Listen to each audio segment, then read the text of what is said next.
Are you brand new to the world of keyboards and piano? Or maybe you're just looking for some good advice? Well, you've come to the right channel.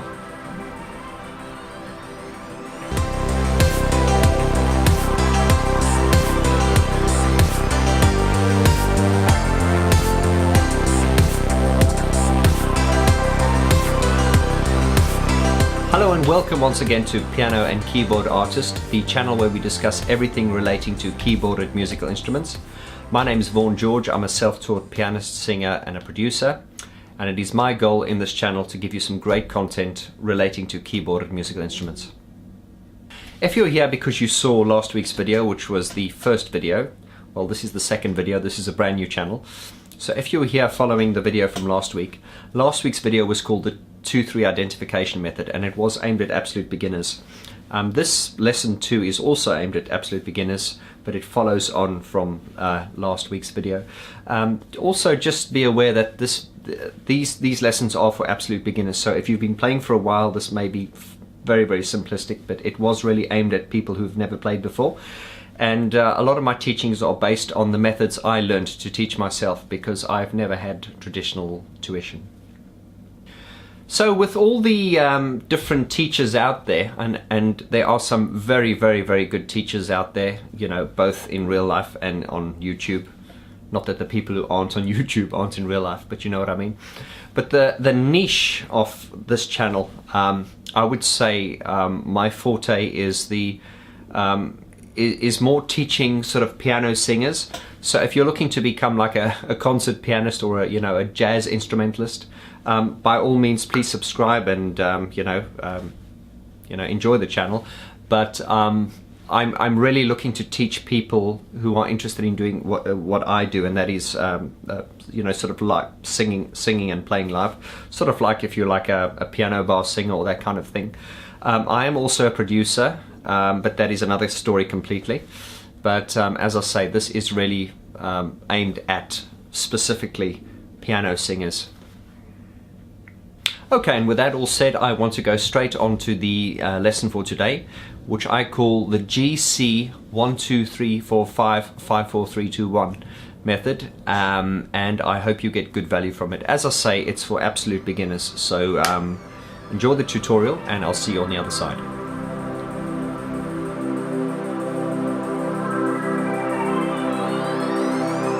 Right, so we're back at the keyboard piano here. And if you remember last week's lesson, the first lesson, which was the 2-3 identification method, we talked about how when you look at the keyboard sort of like from a global, sort of like an overview, you notice this recurring or repeating pattern of the black notes, which is 2-3, 2-3, 2-3, 2-3, 2-3, 2-3, 2-3. And as I said, the good news about that was, when you haven't played piano before, you look at a piano and you see all these notes. I mean, there are 88 notes to be exact, but as a beginner, you look at it and you go, "Oh my God!" But when you realize that it's just really a sequence of 12 notes repeated all the time, then you realize I actually have a chance, because it's a small system which is just repeated. So that's a C, that's a C, that's a C, and that's a C. The only difference is they are different pitches, but they're fundamentally the same note, although, well, technically they're not the same note because they're a different pitch, but you know what I mean. It's a C, a C, a C, a C. Okay, so coming back to that lesson we did last week, I want to sort of elaborate on it. And remember, I asked you to press play on the metronome to identify a note, and whichever note you had identified, play it up the top. So if we chose C, we found it by looking at these two black notes and finding the note to the left, and we'd go and look for all the other corresponding notes which looked the same. So as a result, we went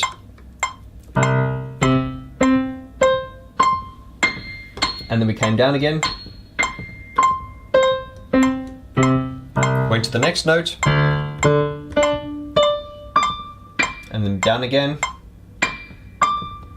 and then the next one, and down again.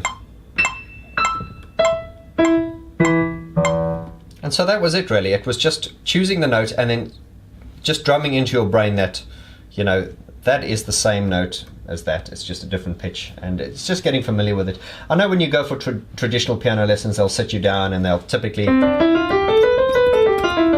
they'll teach you that typically the C scale, and then you sort of build on that, and then you sort of start small and you go big. My method's a bit different, where I start sort of more globally, and then I work my way back into the more the nitty gritty, sort of from macro to micro. And I think a lot of traditional teachers would recoil in horror if they heard that, but I'm happy to say that the method I'm going to be teaching you through this series has helped me become, the musician which I am at the moment, and it's also helped a lot of other people which I've shown, and it's made perfect sense to them too. Okay, so I want to just quickly jump the gun a little bit, just to show you, how quickly you can progress.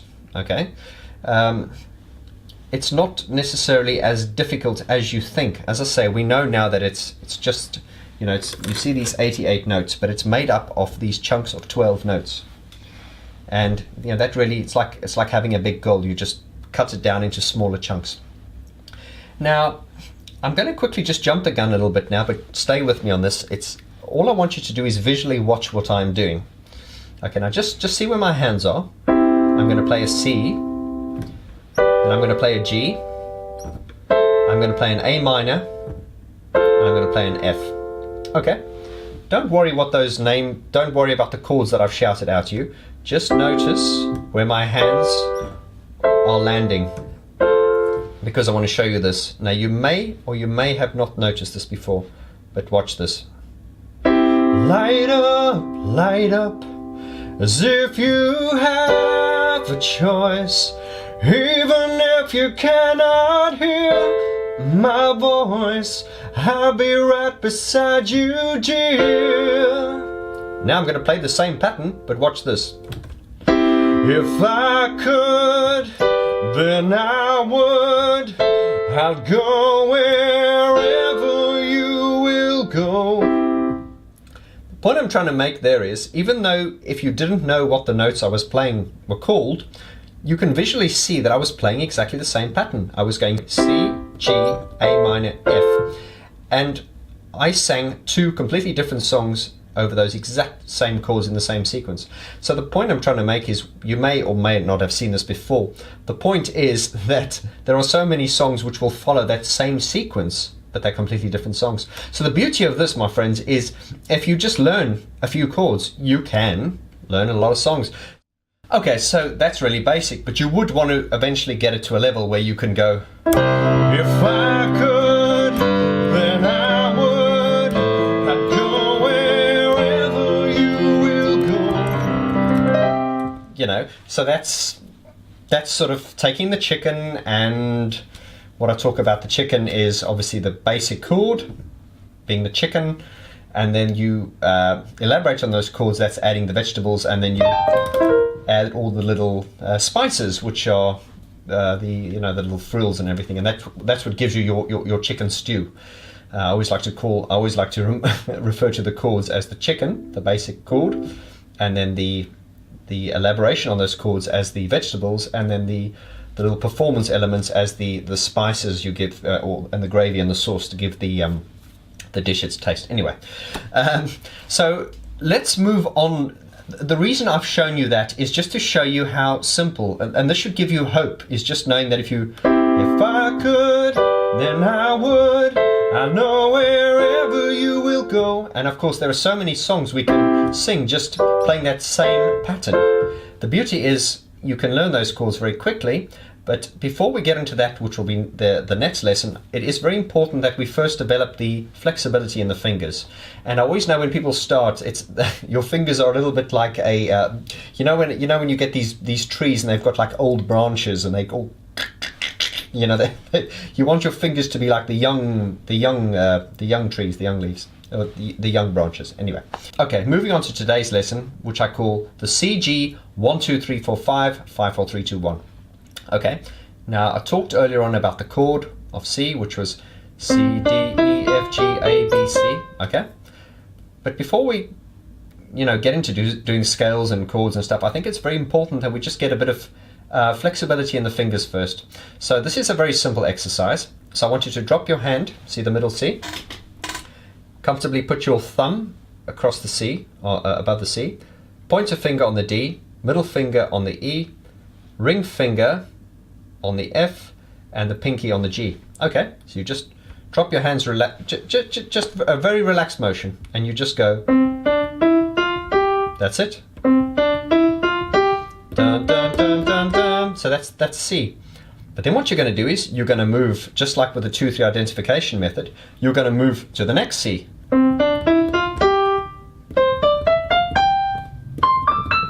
And again. You see that? And then we will eventually bring the left hand in, but I just want you to get the right hand. Sort of, because remember the right hand is the sort of like the plays the melodies, and the left very often, although it can do melodies, but very often the left initially, you know, with more basic teaching, it'll just do the sort of the bass.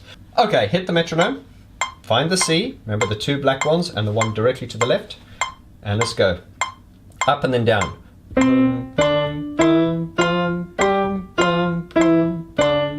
Find the next C and do the same.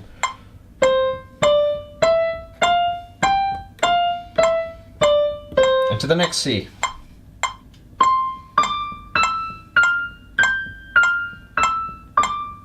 And the next C.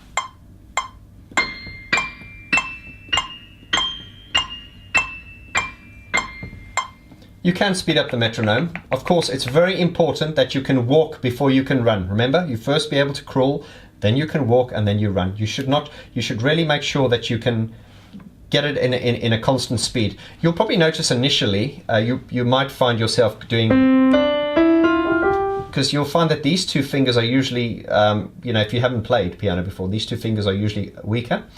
So you want a nice smooth motion. And you want to be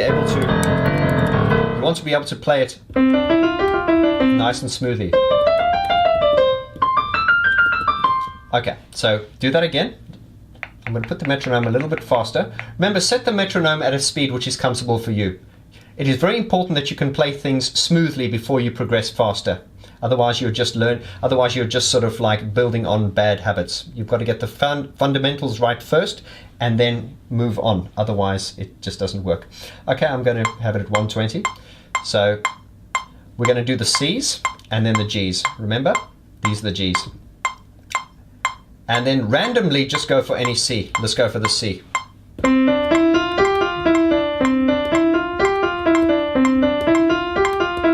And to the next C.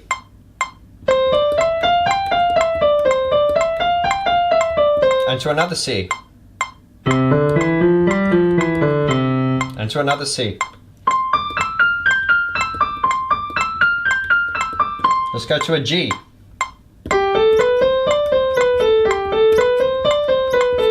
To another G. Back to a C.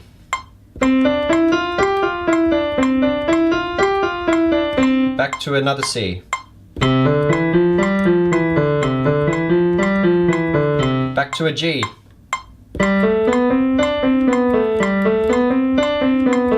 Back to a C.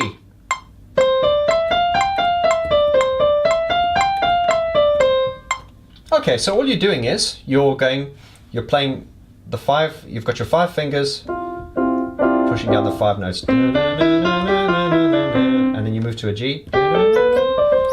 So essentially this is very simplistic, but it's not very musical. But as I said, this exercise, it is very important just to get that flexibility. And then once your flexibility starts coming in, I tell you what, the lessons are going to become very, very exciting from now on, because then we're going to teach you chords, how we can take basic chords and do hundreds of songs from those basic chords and elaborate on that and make it really exciting. Right, and that concludes today's lesson. Guys, I hope you got good value from that. Please feel free to ask me any questions. Just leave your questions and comments in the comment section below, and I will answer them all individually and get back to you. I'm very happy to be doing these lessons and to help you to achieve your goals.